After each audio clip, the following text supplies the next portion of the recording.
اب بدقسمتی سے وہ دور چلا گیا، اور یہ ہونا ہی تھا بظاہر کہ سرکار مدینہ صلی اللہ تعالی علیہ وسلم کا فرمان کہ اور جو آپ کی زبان حق کے ترجمان سے نکلا وہ ہونا ہی ہونا ہے، جو آقا صلی اللہ تعالی وسلم کی زبان سے نکلا وہ ہونا ہی ہونا ہے۔ تو میرے آقا صلی اللہ تعالی وسلم نے ہمیں یہ غیب کی خبر دی کہ ایک وقت آئے گا کہ علم اٹھا لیا جائے گا، علماء اٹھا لیے جائیں گے، اور جہالتی کثرت ہوگی۔ اب جہالتی کثرت کیا جو سبب علماء نے لکھا وہ بڑی صراحت اور وضاحت کے ساتھ لکھا کہ اس سے مراد یہی ہے کہ لوگ علم دین چھوڑ کر علم دنیا کے پیچھے پاگل ہو جائیں گے۔ اب کوئی باپ بھی اپنے بیٹے کو عالم بنانے کے لیے تیار نہیں، مفتی بنانے کے لیے تیار نہیں، مبلغ بنانے کے لیے تیار نہیں۔ بدقسمتی سے داڑھی والا بیٹا ہو تو باپ کو تشویش ہو جاتی ہے، ماں کو فکر ہو جاتی ہے، امام والا ہو تو زیادہ تفکرات پیدا ہو جاتے ہیں، اور اگر مسجد کا راستہ زیادہ پکڑ لے تو پھر سر پر ہاتھ رکھ کے باپ بیٹھ جاتا ہے کہ تیرے مستقبل کا کیا بنے گا۔ اب یہ بدقسمتی ہے ہماری کہ بچہ اگر مسجد کا راستہ پکڑے تو اب اس سے اچھا مستقبل بنتا کہاں ہے؟ بچہ اگر داڑھی رکھ لے، عمامہ پہن لے، علم دین سیکھے، عالم بنے، مفتی بنے، تو اس سے اچھا مستقبل کہاں ہے؟ اصل میں ہماری نظر اس مستقبل، ہم نے مستقبل اپنی اس 20 سالہ، 30 سالہ، 50 سالہ یا 60 سالہ زندگی کو ہم نے مستقبل بنایا ہے۔ بدقسمتی یہ، یعنی ہر کوئی شخص جو اپنے آپ کو عقل مند اور دور اندیش اگر کہتا بھی ہے، چلے اسی سے سوال کر لیتے ہیں جو اپنے آپ کو دور اندیش سمجھتا ہے، ہم اسی سے سوال کرتے ہیں کہ آپ دور اندیش ہیں، آپ کی دور اندیشی کیا ہے؟ آپ تو 20 30 50 سال سے آگے بڑھ ہی نہیں رہے۔ اگر آپ چارٹرڈ اکاؤنٹنٹ بننے کو اپنا فیوچر پلاننگ کہتے ہیں، جبکہ عبادت سے بالکل لا تعلقی ہے، ریاضت سے لا تعلقی ہے، فرائض و واجبات پر کوئی عمل نہیں، جھوٹ بھی بولا جا رہا ہے، غیبت بھی کی جا رہی ہے، علم دین سے دور ہے، نہ فرائض کا پتہ، نہ واجبات کا پتہ، نہ حقوق کا پتہ، کچھ بھی نہیں پتہ، نہ جماعت سے نماز پڑھنے کے لیے مسجد میں حاضر ہوتے ہیں، نہ سنتوں کی پابندی، نہ سنتوں کا شعور، نہ سنتوں سے محبت۔ ایک عجیب و غریب عجیب قسم کی زندگی جو آج کل ہمارے معاشرے کا ایک رجحان ہے، میں اس کی طرف نشاندہی کر رہا ہوں کہ اگر ایسا کوئی معاشرے کا سمجھدار اور دور اندیش کہلانے والا شخص ہے بھی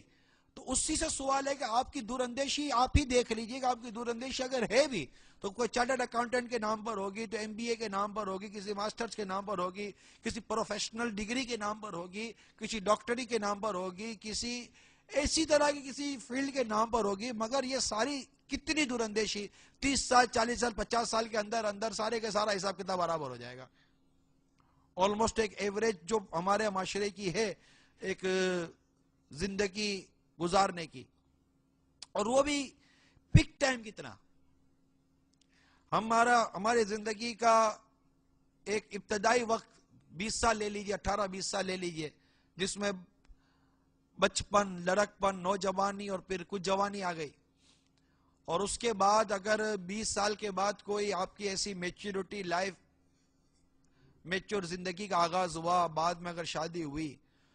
اور بچے وغیرہ کی اگر کوئی سی ترکیب بنتی بھی ہے، تو وہ زندگی کا ایک وہ جس کو ہم کہتے ہیں ٹھہراؤ، اور جس میں انسان بالکل لذت حاصل کر بھی لے گا، دنیا کے عیش و عشرت کے مزے لے بھی لے گا، تو کتنے برس، 50 سال 55 سال 60 سال کی عمر میں آ کر تو ویسے بھی لذت زندگی میں کچھ لذت کم سی ہی ہو جاتی ہے، لذت میں کمی واقع ہونا شروع ہو جاتی ہوگی۔ بظاہر یہی ہے، کیونکہ اس عمر میں پہنچ کر تو کمر کا درد، تو سر کا درد، تو پاؤں کا درد، تو مختلف امراض لگ جاتے ہیں، پھر کچھ فیملی رسپانسبلٹیز بڑھ جاتی ہیں، اور بھی ذمہ داریوں میں اضافہ ہو جاتا ہے، کمزوری لگ جاتی ہے، آنکھیں کمزور ہو جاتی ہیں، بعضوں کا زبان ساتھ نہیں دیتی، بڑی عمر میں فالج بھی ہو جاتا ہے، تو کئی طرح کی بیماریاں، بڑھاپا تو بیماریوں کا ایک مجموعہ بھی بن جاتا ہے۔ ہم یہاں آئے مرنے کے لیے، اور مرنا ہے جینے کے لیے، یہاں مستقل جینا نہیں ہے، یہاں ایک دن مرنا ہے، اور جب مر کے زندہ ہونا ہے تو پھر وہاں مرنا نہیں ہے، وہاں جینا ہے، وہاں موت نہیں ہے، وہاں تو موت کو موت آنی ہے، موت تو ایک بار آ گئی، اب وہاں موت نہیں ہے۔ اب جس زندگی، اب یہ گویا کہ یوں سمجھے کہ دو حصے ہو گئے، اب زندگی کے جس حصے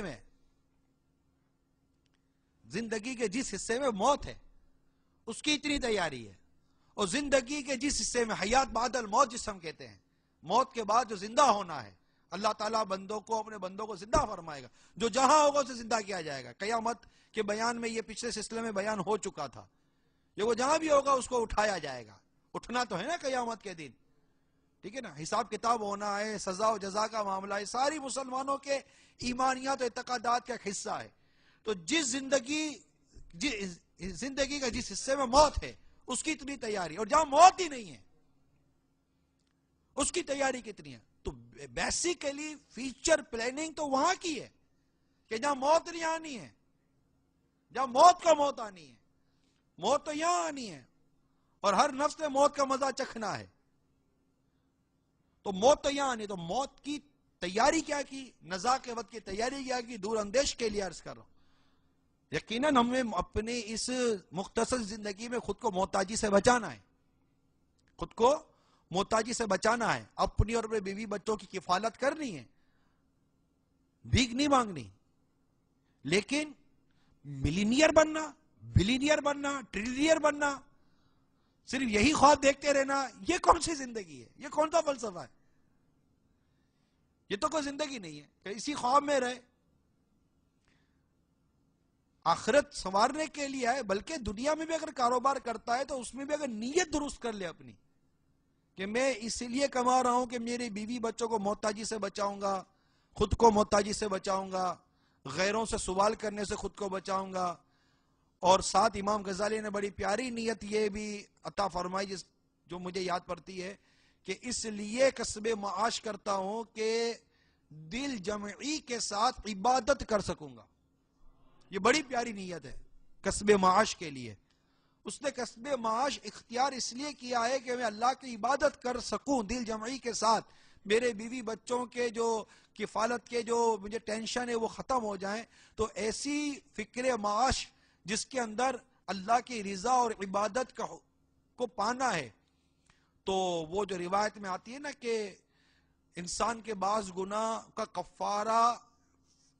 معاشی تفکرات ہیں، کہ جو معاشی تفکرات اور معاشی فکریں ہوتی ہیں نا، وہ اس کے کئی ایسے گناہ جن کا وہ کفارہ بنتی ہیں، تو وہ اس طرح کی ہیں۔ یہ غفلت والی تجارت نہیں، یہ غفلت والی تجارت نہیں ہے، بلکہ یہ تو وہ تجارت ہے، یہ وہ پلاننگ ہے کہ جو واقعی فیوچر پلاننگ ہے، کہ میں عبادت کر اس لے رہا ہوں کہ میرا فیوچر بنے گا۔ کون سا فیوچر؟ ما بعد الموت، مرنے کے بعد اٹھنے والا فیوچر۔ ہم جانتے نہیں کہ ہمارا قبر کا فیوچر کتنا ہے۔ جو چیز نہیں جانتے، ایک پتہ ہی نہیں ہے کتنا عرصہ وہاں رہنا ہے، تو اس کی تو پلاننگ زیادہ مضبوط ہونی چاہیے۔ پھر یہ طے ہے کہ قبر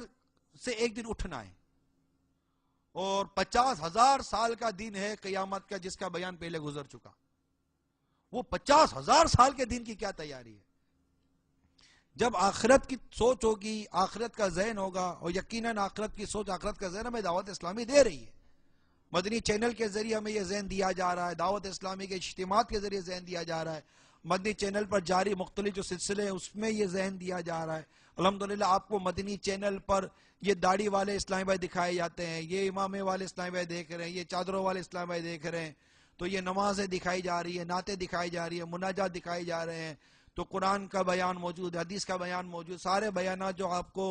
مدنی چینل پر دکھائے جا رہے ہیں۔ اور الحمدللہ دعوت اسلامی خود ان تمام تر عنوانات کے ساتھ، ان تمام تر معاملات کے ساتھ ایک پریکٹیکلی تنظیم ہے، ایک تحریک ہے، اور ہمیں اس مدنی چینل کے ذریعے ایک تحریک سے وابستہ ہونے کا بھی درس دیا جا رہا ہے۔ ہمیں صرف بیان ہی نہیں سنایا جا رہا، بلکہ ہمیں مدنی چینل کے ذریعے ہمارا ذہن بھی بنایا جا رہا ہے کہ ہم خود کو عملی طور پر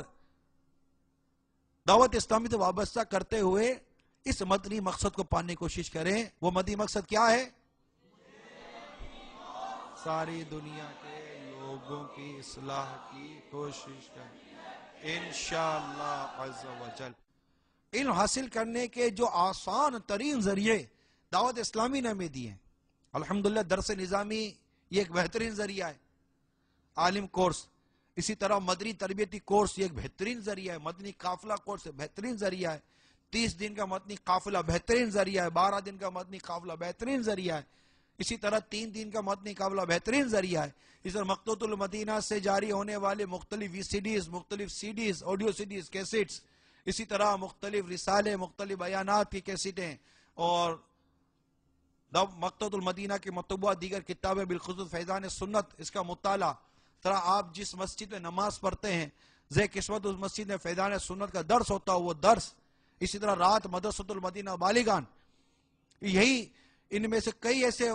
مدنی کام ہیں جو اسلامی بہنوں میں بھی جاری ہیں، یہ سارے کے سارے علم دین سیکھنے کے ذریعے ہیں جو الحمدللہ اہل علم اسلامی بھائیوں کی صحبت میں رہ کر اور کئی علماء کی